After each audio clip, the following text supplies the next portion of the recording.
बड़ी कैसे हैं सब? अच्छे हैं? चलिए जी, बहुत बढ़िया बच्चों। तो चलिए आज आपका वेलकम कर रहे हैं आज की नई क्लास में। क्लास बेशक नई है लेकिन टॉपिक हमारा वही पुराना है। डीओई असाइनमेंट का हम सॉल्यूशन करेंगे जो 22 जैन को क्लास 11th वाली हुई थी, लीनियर इनइक्वालिटी वाली।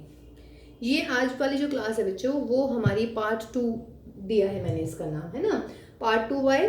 बिकॉज पार्ट 1 में हम क्वेश्चन नंबर 1 से लेके 5 तक के क्वेश्चन हम पार्ट 1 में कर चुके हैं। अब लीनियर इनइक्वालिटी के कुछ वर्ड प्रॉब्लम्स हैं जो कि क्वेश्चन नंबर 6 to 10 यानी कि 5 क्वेश्चंस हैं, वो हम इस वाली वीडियो में करेंगे।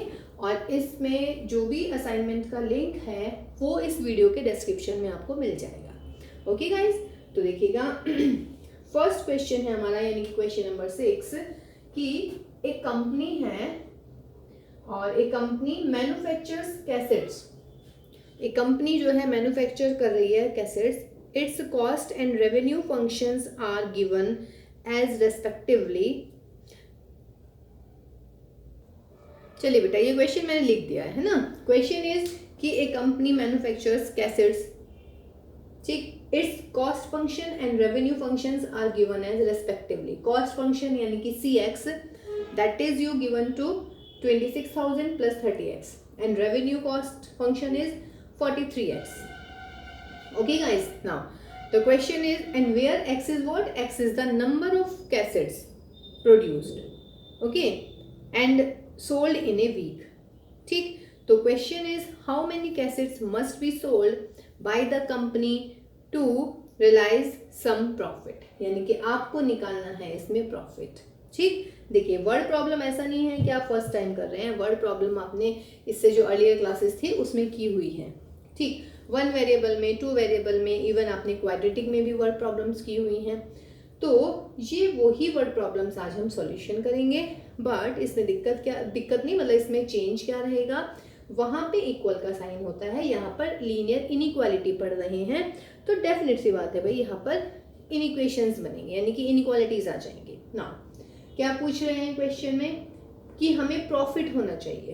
अब एक बात बताइएगा, बहुत सिंपल सी चीज है बेटा, फुल प्रॉफिट। प्रॉफिट कब होगा भाई? प्रॉफिट तब होता है जब रेवेन्यू कॉस्ट जो है, यानी कि जो भी आपका रेवेन्यू है, revenue cost should be greater than is, मतलब रेवेन्यू शुड बी कॉस्ट से ग्रेटर आना चाहिए। Revenue should be greater than cost, तभी तो प्रॉफिट होगा, है ना भाई। देखिए जितने में मैंने खरीदा है उससे ज्यादा में मुझे उसको बेचना पड़ेगा, तभी मुझे प्रॉफिट मिलेगा, अदरवाइज मुझे प्रॉफिट नहीं मिलेगा। तो देखिएगा रेवेन्यू क्या है आपका 43x greater than cost function क्या है 26,000 plus 30x। Solve this, 30x को इधर ले आइएगा, 43x minus 30x greater than 26,000 यानी कि 13x greater than 26,000 and x is greater than 26,000 upon 13, that is x is greater than 2,000। कहने का मतलब कम से कम एटलीस्ट 2,000 कैसेट्स जो हैं वो सोल्ड होनी चाहिए फॉर प्रॉफिट एटलीस्ट। देखिए आंसर में जरा ध्यान दीजिएगा, आपने ऐसा नहीं लिखना है कि 2000 कैसेट्स आपका आंसर आया, नहीं, एटलीस्ट यानी कि कम से कम उसे 2000 कैसेट्स सेलिंग होनी चाहिए so that he should get some profit. Got my point? तो आंसर शुड बी एटलीस्ट 2000। देखिए बेटा क्वेश्चन नंबर 7 मैंने थोड़ा सा लिखा है ताकि आपको एटलीस्ट क्वेश्चन समझ में आए, है ना। और देखिए क्वेश्चन समझने के लिए अगर आपको प्रॉपर क्वेश्चन चाहिए तो उसमें लिंक है आपके पास में, उस लिंक को ओपन कीजिएगा तो आपके पास में पूरे ही असाइनमेंट के सारे क्वेश्चन आ जाएंगे। तो देखिए question was the water acidity in A pool is considered normal when the average pH reading of the 3 daily measurement is between 8.2 and 8.5। Average pH reading of 3 daily measurement is between 8.2 and 8.5. What does this mean? कि जो average होगा ना हमारा 3 daily measurement का वो 8.2 से बड़ा होना चाहिए और 8.5 से कम होना चाहिए। बिटवीन कह रहे हैं ना, तो इन दोनों के बीच में ऐसे आएगा। ओके गाइज, अब कह रहे हैं कि if the first two pH readings are 8.48 and 8.35, then find the range of the pH value of the third reading so that will result in the acidity level being normal, है ना। ये first line और जो last वाली line थी इतनी important नहीं है, मेन आपका यही था। तो क्वेश्चन क्लियर हुआ कि भाई एवरेज जो है पीएच रीडिंग की 3 डेली मेजरमेंट की होनी चाहिए 8.2 एंड 8.5 में, जिसमें से आपके पास में 2 रीडिंग गिवन है और आपको फाइंड आउट करना है कि थर्ड रीडिंग की रेंज क्या होनी चाहिए। तो आप सपोज कीजिएगा कि let x be the third reading, ठीक है, x be the third reading for pH value। अब क्वेश्चन में क्या गिवन है, because it is given average should be between 8.2 and 8.5, means क्या होना चाहिए भाई, एवरेज ऑफ 3 रीडिंग्स, 3 लिख लेते हैं इसको,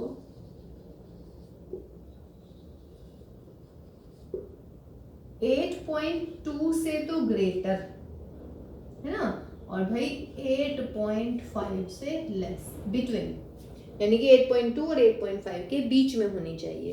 अब आप मुझे ये बताइएगा बेटा कि एवरेज हम कैसे निकालते हैं। Very much easy, 3 numbers, 3 reading कह लीजिए या 3 नंबर्स कह लीजिएगा। एवरेज आप कैसे फाइंड आउट करते हैं, तीनों को सम करते हैं और अपॉन में 3 कर देंगे। अगर यहाँ पे 4 नंबर होते, चारों को सम अपॉन में 4, यानी कि number of sum of observations upon number of observations. तो sum of observations, first reading कितनी है आपकी 8.2, सेकेंड रीडिंग कितनी है 8.5, थर्ड रीडिंग हमने कितनी कंसिडर की है x, अपॉन में 3 इज लेस देन 8.5। 3 की मल्टीप्लाई कर दीजिएगा तो ये हो जाएगा 8.2 इंटू 3, 8.2 नहीं, सॉरी 8.48, वही मेरे को, ये तो बिल्कुल सेम हो गया, और यहाँ पर है 8.35। हाँ जी, तो ये हुआ मेरा 8.48 plus 8.35 plus x less than 3 into 8.5। Inequality में कोई चेंज नहीं, बिकॉज 3 इज पॉजिटिव। तो ये आ जाएगा आपका कितना, 3 2 6, 3 8 24, लेस देन 8 10 5 3, 7 और 1 ये सॉरी, और ये हो गया हमारा 16,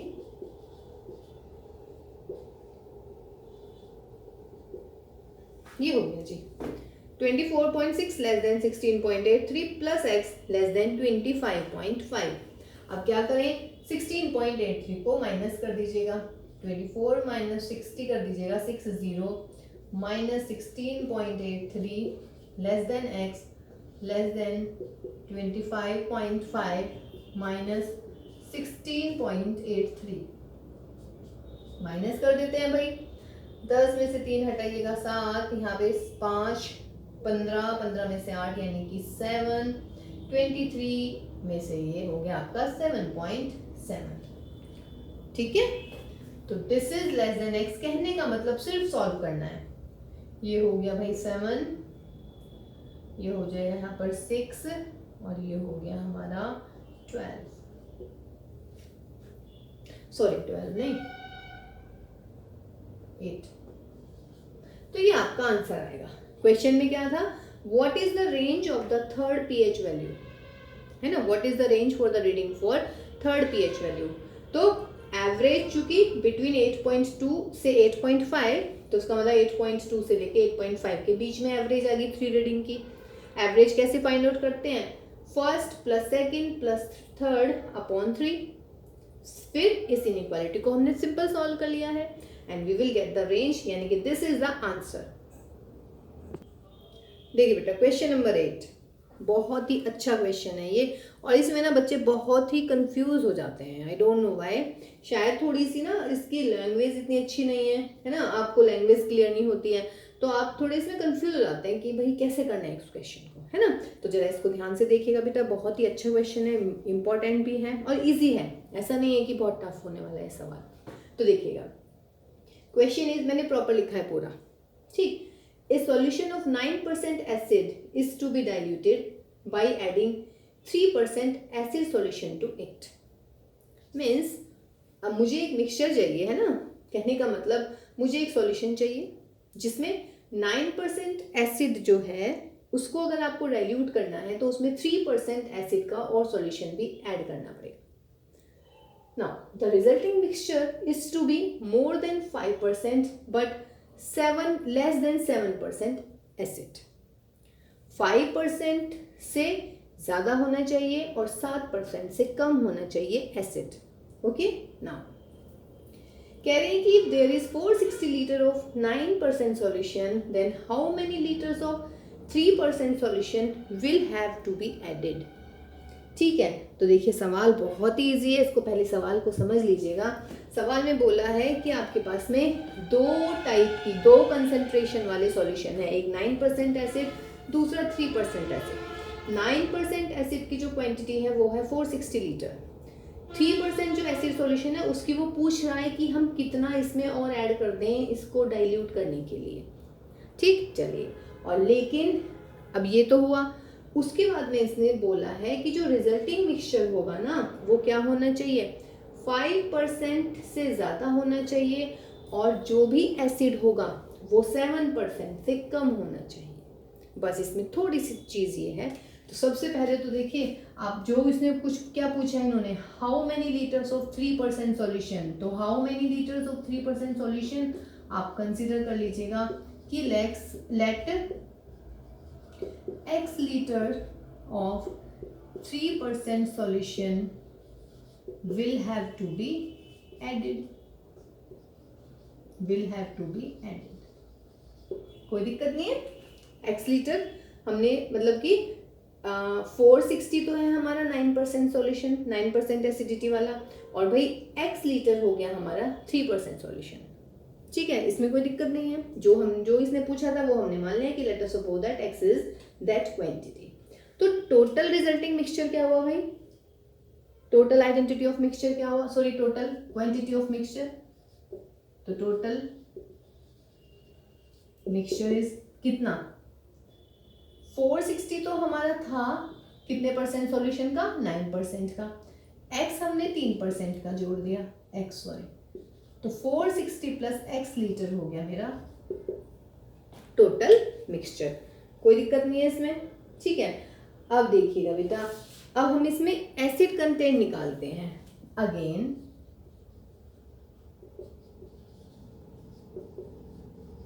total acid content in the resulting mixture, total acid contain in the resulting mixture, तो कितना हो जाएगा,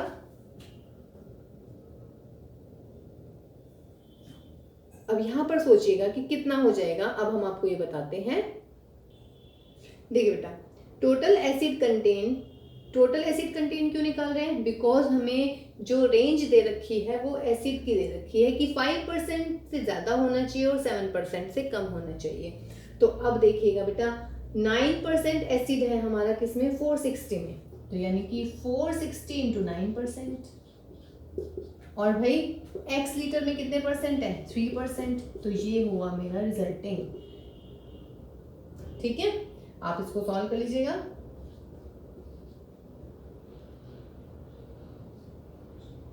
ये हो जाएगा मेरा 41/100 और प्लस के 3x/100, इसलिए नहीं 100 डिवाइड कर दी कि आगे काम आएगा मेरा ये 100, है ना, एलसीएम लूंगी तो ये फिर 100 हो जाएगा। ठीक है, कोई दिक्कत नहीं है। 9 6 54, 5 36 एंड 5 41, ये आ गया है। अब देखिएगा अकॉर्डिंग टू द क्वेश्चन में क्या गिवन है बेटा, अकॉर्डिंग टू द क्वेश्चन में अब देखिएगा कह रहे हैं कि 5% मिक्सचर जो है उसमें 5% एसिड ज़्यादा होना चाहिए बट 7% से कम होना चाहिए। अब आप देखिएगा मिक्सचर कितना है। नाउ अकॉर्डिंग टू द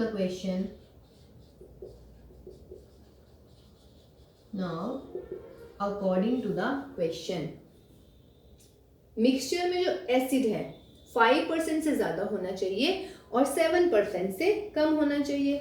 उसका मतलब क्या हो जाएगा बेटा, 5% ऑफ मिक्सचर की क्वांटिटी कितनी है मेरी 460 plus x, that is less than what, जो आपका टोटल एसिड है। टोटल एसिड कितना है मेरा, और ये टोटल एसिड क्या होना चाहिए, लेस देन होना चाहिए कितना परसेंट, 7%। तो 7% ऑफ व्हाट 460 प्लस एक्स।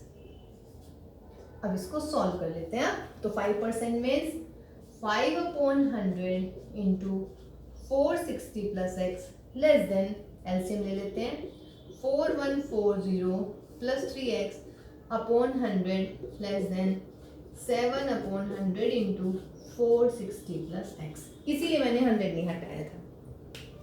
सवाल कुछ क्लियर हुआ ना, बहुत अच्छा सवाल है ये।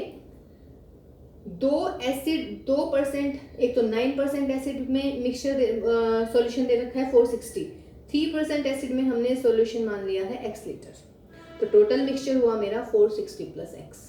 ठीक, अब इस मिक्सचर में जो है एसिड कितना कंटेंट है, एसिड कंटेंट क्या है बेटा, 9% तो है 460 का और भाई 3% है हमारा x लीटर। इसको सॉल्व कर लिया।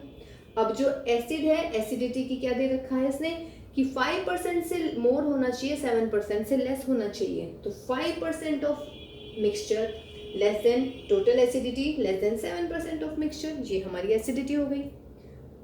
अब इसको सॉल्व कर देते हैं, 100 से डिवाइड कर दीजिएगा, सॉरी मल्टीप्लाई, तो ये हो जाएगा 5 into 460 plus x less than 4140 plus 3x less than 7 into 460 plus x. Solve this. पहले मैं इसको रब कर देती हूँ, अभी बस सॉल्व करना रह गया है। मल्टीप्लाई कीजिए,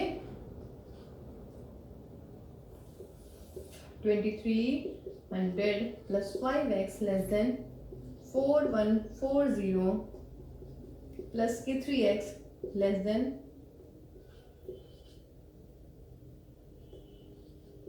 लीजिएगा ये और ये प्लस के 7x। क्या करें, 4140 माइनस कर देते हैं, तो 2300 प्लस के 5x। अलग अलग सॉल्व करती हूँ मैं इसको, एक तो ये हो गई और एक यहाँ से 4140 प्लस का 3x लेस देन प्लस के 7x।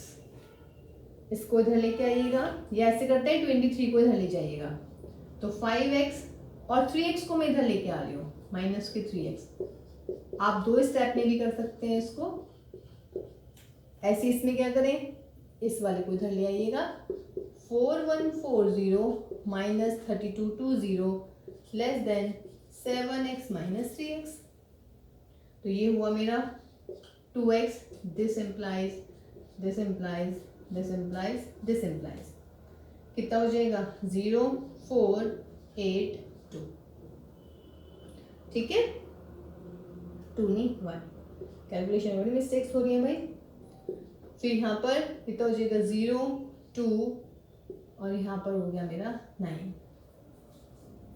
ओके, चलिए जी, लेस देन व्हाट 4x। यहाँ से सॉल्व कीजिएगा, x less than 1840 upon 2 and 920 upon 4 less than x. Solve this. X is less than 920 and that is 2 and 3. तो आपका answer आ गया। Combine कर दीजिएगा इसको। तो जब आप इसको कंबाइन करेंगे बेटा, कॉम्बिनेशन में क्या आ जाएगा देखिएगा। इसको फिर रब करती हूँ मैं, देखिएगा। तो this implies 230 less than x less than 920। तो ये हमारा आया x का आंसर, है ना।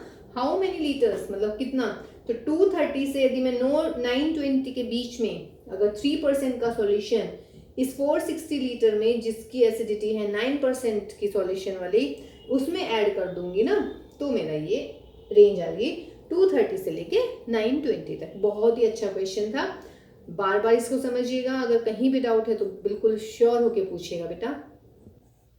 नेक्स्ट क्वेश्चन, क्वेश्चन नंबर 9, बहुत ही इजी क्वेश्चन है भाई। कह रहे हैं कि a solution is to be kept between 40 degree Celsius and 45 degree Celsius. What is the range between 40 degree Celsius and 45 degree Celsius. एक टेम्परेचर है उसको हम रख रहे हैं उसके बीच में, एंड ही सेइंग कि what is the range of temperature in degree Fahrenheit, range of temperature in Fahrenheit degree if the conversion formula is this. अब सबसे ज्यादा गलती आप लोग क्या करेंगे, आप क्या करेंगे, ये जो एफ की वैल्यू दे रखी है 40 डिग्री से 45 के बीच में रख देंगे। जो सबसे ज़्यादा मिस्टेक होती है इस क्वेश्चन में वो ये होगी कि आप क्या करेंगे कि because 40 degree is less than 9/5c plus 32 is less than 45, और यही आपका सवाल गलत। क्यों गलत है ये, आप यहाँ देखिएगा क्या दे रखा है, सेल्सियस में दे रखा है, और आप यहाँ किसकी वैल्यू रख रहे हैं, फॉरेनहाइट की रख रहे हैं, तो भाई कैसे आंसर आएगा, आंसर गलत हो जाएगा यहाँ। तो समझ रहे हैं, तो आपने ऐसा नहीं करना है। आप यहाँ पे इक्वेशन नंबर 1 यहाँ से पहले आप सेल्सियस डिग्री की वैल्यू निकालेंगे, यानी कि f माइनस के 32 is equal to 9/5 into C. तो दिस इम्प्लाइज c की वैल्यू हो जाएगी 5/9 f minus 32 is equal to C. ये आ गया मेरा सेल्सियस की वैल्यू। क्योंकि देखिए रेंज किसकी दे रखी है बेटा, कौन से टेम्परेचर की, सेल्सियस की, डिग्री सेल्सियस की। तो मेरे पास में पहले डिग्री सेल्सियस की वैल्यू तो निकाल लूँ मैं। तो देखिए डिग्री सेल्सियस आ गया हमारा इतना। अब करेंगे because given what 40 degree Celsius 5/9, यहाँ पे मैं सेल्सियस की वैल्यू रख देती हूँ, और इज लेस देन 45 डिग्री, 40 से 45 के बीच में है सी की वैल्यू। एक लाइन और लिख सकती हूँ मैं यहाँ पे कि 40 डिग्री लेस देन सी लेस देन 45 डिग्री। सही है ना, हो गया। अब सॉल्व कर लेते हैं इसको सिंपल। 9 से मल्टीप्लाई कर लीजिएगा, 9 into 40 is less than 5, f minus 32 is less than 45 into 9। तो 360 लेस देन 5, f माइनस 32, और यहाँ पर आ जाएगा आपका मल्टीप्लाई कर दीजिएगा,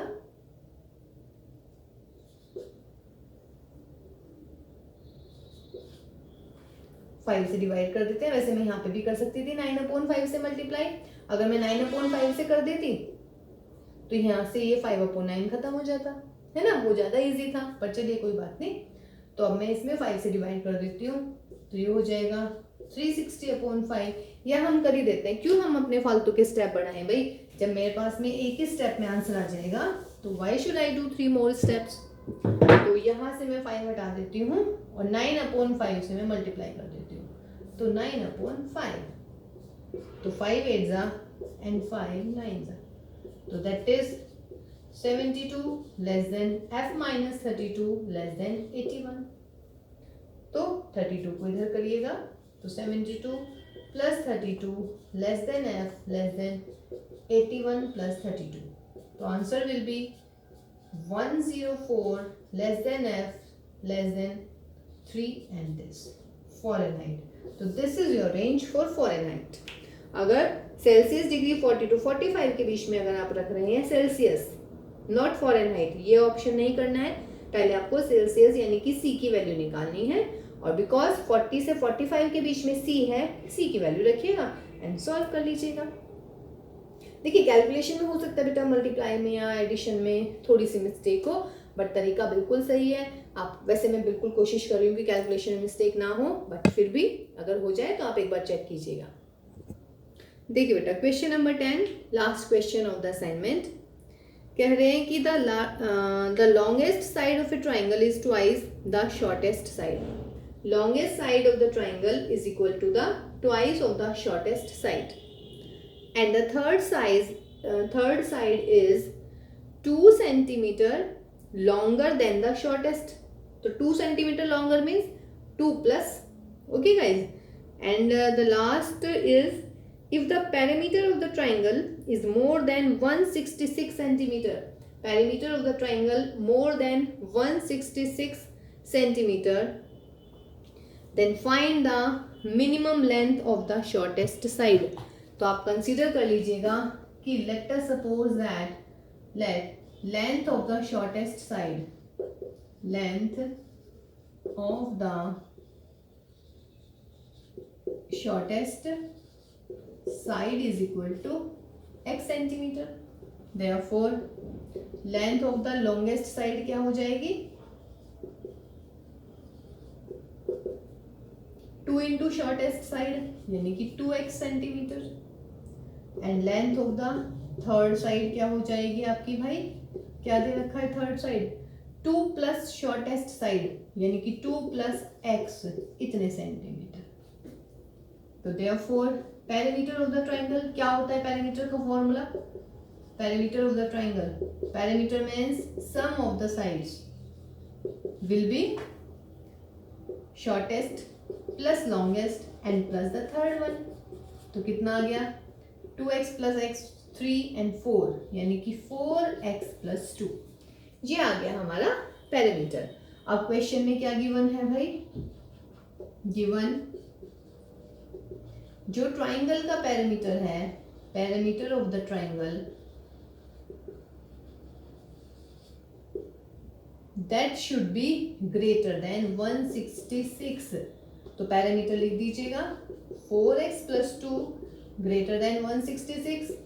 तो 4x greater than 166 minus 2, 4x greater than 164, x greater than 164 upon में 4 that is x greater than 41. तो 41 इज द मिनिमम लेंथ. और x किसकी, x की, और x क्या है हमारा, x है हमारी शॉर्टेस्ट साइड. यही हमने सवाल में पूछा है ना. सवाल को ध्यान से कीजिएगा कि वो थर्ड साइड के बारे में पूछ रहे हैं या लॉन्गेस्ट साइड के बारे में पूछ रहे हैं. फिलहाल उसने शॉर्टेस्ट साइड पूछी है, तो शॉर्टेस्ट साइड मीन्स आपसे x के बारे में वो बात कर रहे हैं. तो x is what, greater than 41. तो therefore minimum length of shortest side,